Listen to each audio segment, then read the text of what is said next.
So mga idol, meron tayong breaking news. Naglabas po ng statement o update ang Signal Super Spikers na sila ay finally nag-signing off na sa Premier Volleyball League. Ibig sabihin, ala na po sila at nag-quit na. Tapos na po ang Signal Super Spikers.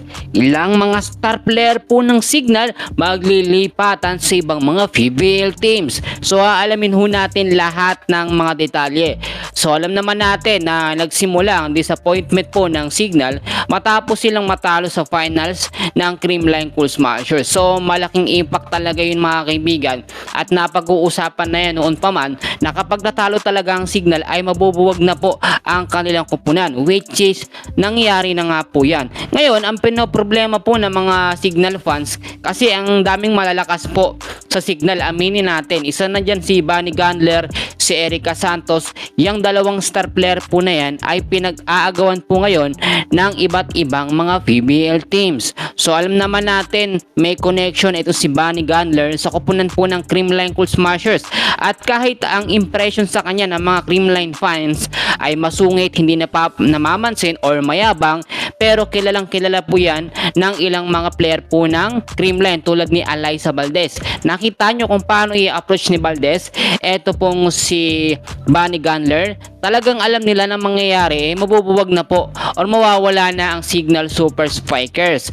Yung ibang mga player po ng Signal ngayon humahanap na ng mga teams na kung saan mabibigyan po sila ng magandang kontrata. Pero yung magagaling na player ng Signal hindi na kailangan maghanap dahil yung mga teams mismo sa PBL ang lalapit po sa kanila. Alam nyo, sayang no, dahil sumuko po agad ng Signal. Malakas naman sila, nakapasok nga sila sa finals, pero sadyang ganyan talaga ang mangyayari ho dito. Kung sino yung mga player po na mapupunta sa ibang team sa PBL na galing sa Signal, yun ay lalakas po. Kaya nga po ito no, yung sinasabi natin, kapag natatapos ang conference at panibagong conference ang parating, nagkakaroon ng reshuffle ng mga player. Lagi ko sinasabi yan.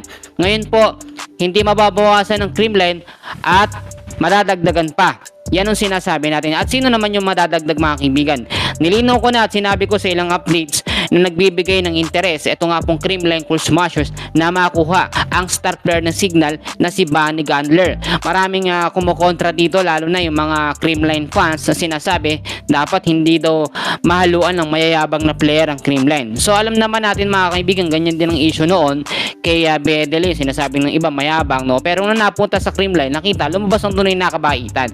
Mabait naman si Bunny Gandler, sumasama lang image ng mga CCS fans kasi nga laban no? Tournament. Pero ito mga kaibigan, once na makuha officially ng Creamline ito si Bunny Gandler, unstoppable at sobrang lalakas po talaga ang Creamline Cool Smasher.